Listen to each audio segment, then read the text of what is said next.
That is a wonderful question, and if I'm hoping to answer this the best I can in the 3 minutes that I got. If you don't like any of my answer, I'm Canadian, take it easy on me. So the very first thing that's important to know is that science is actually limited in the things that it can explain.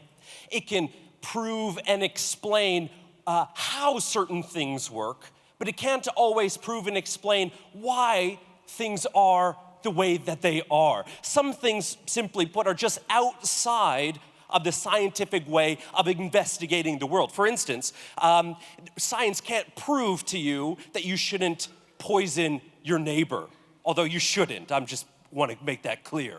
And it can't explain the deepest questions of life. Things like, why am I here? What's the meaning of my life? Or what is my purpose? So science is actually quite limited in the things that it can explain. You know, interestingly, science does give us clues that point towards God's existence. Let me give you 3 real quick. Number 1, that the scientists have proved that there is a definite beginning to our universe. And this definite beginning to our universe suggests a first cause, capital C, because everything that begins has a cause. Babies don't just come out of thin air. That's for another talk if you want to know the cause of that. Number two is the fine-tuning of the universe. The universe is extremely finely tuned. And things like the speed of light and the strength of gravity and so forth, it is far too precisely tuned for it to be a mere coincidence. Number 3 is life itself seems to suggest God's existence. It is so complex, it is nearly impossible that it would have come about with natural occurrence. Let me give you an example. If life, the chance of life just emerging from non-life, check this out, the chances of life coming out of non-life is 1 in 10 to the 40,000th power.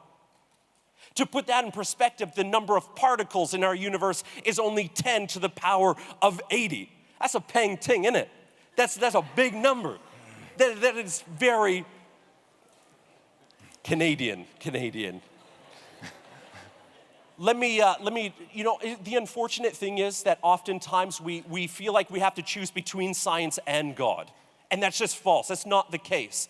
Because science, for example, has given humanity wonderful advances. Medicine, transportation, Netflix. Science has done wonderful things for us. And it does not contradict God's existence. And conversely, things like relationships, love, meaning, right and wrong, these are provided by God and don't contradict science. Now let me leave you with this last thought as I close this, is that God is not some repeatable experiment in the laboratory. He's a person.